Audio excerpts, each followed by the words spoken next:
হয় বৰ্তমান আমি বৰডুবি নেতাজী বিদ্যা মন্দিৰ স্কুলত আমি উপস্থিত আছো আৰু ইয়াতো আজি প্ৰায় 23 গৰাকী ছাত্ৰ ছাত্ৰীক আমি বাইচাইকেল তেওঁলোকক আগবঢ়াইছো। মাননীয় মুখ্যমন্ত্ৰী ডাঙৰীয়া অশেষ ধন্যবাদ দিছো যে তেখেতৰ এই শক্তিশালী পদক্ষেপৰ বাবে যথেষ্ট ল'ৰা ছোৱালীয়ে সাহস আৰু প্ৰেৰণা পাইছে।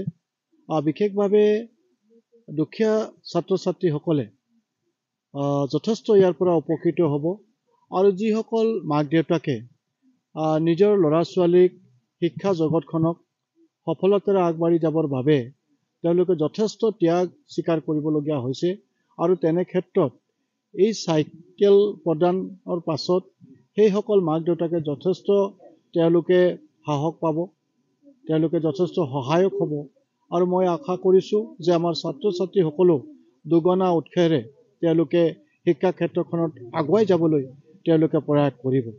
গতিকে এই শক্তিশালী পদক্ষেপৰ বাবে নিশ্চিতভাৱে আমাৰ অসমখনত শিক্ষাৰ এটা ডাঙৰ পৰিৱৰ্তন হ'ব মই আশা কৰিছোঁ আৰু সকলো ছাত্ৰ ছাত্ৰীকে বিশেষভাৱে আহ্বান জনাইছোঁ তেওঁলোকে যাতে খুব সুন্দৰভাৱে পঢ়া শুনাৰ ক্ষেত্ৰত তেওঁলোকে মনোযোগ দিয়ে আৰু এটা শিক্ষাৰ ক্ষেত্ৰত অসমখনক শক্তিশালীভাৱে আগুৱাই লৈ যাবৰ বাবে অসম চৰকাৰৰ যি সৎ প্ৰচেষ্টা, আমাৰ মাননীয় মুখ্যমন্ত্ৰীৰ যি সৎ প্ৰচেষ্টা, ইয়াক সফলতা আনিবৰ কাৰণে সকলোৱে সহযোগিতা কৰে।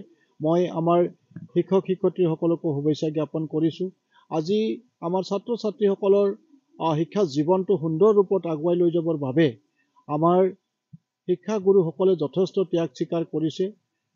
আমাৰ এই ল'ৰা ছোৱালীখিনিৰ জীৱনটো গঢ়ি তুলিবৰ বাবে তেওঁলোকে অপাৰাণ চেষ্টা কৰিছে। তো গতিকে আগন্তুক দিনতো তেখেতসকলৰ এই চেষ্টা শক্তিশালীভাৱে আগবাঢ়ি যাওক তাকেই কামনা কৰিছোঁ আৰু নিশ্চিতভাৱে শিক্ষা ক্ষেত্ৰখনত এনেধৰণৰ আমাৰ যিখিনি আমি আঁচনি গ্ৰহণ কৰিছোঁ এই আঁচনিসমূহৰ বাবে যথেষ্ট আমি সফলতাৰ দিশত আগবাঢ়ি যাব পাৰিম।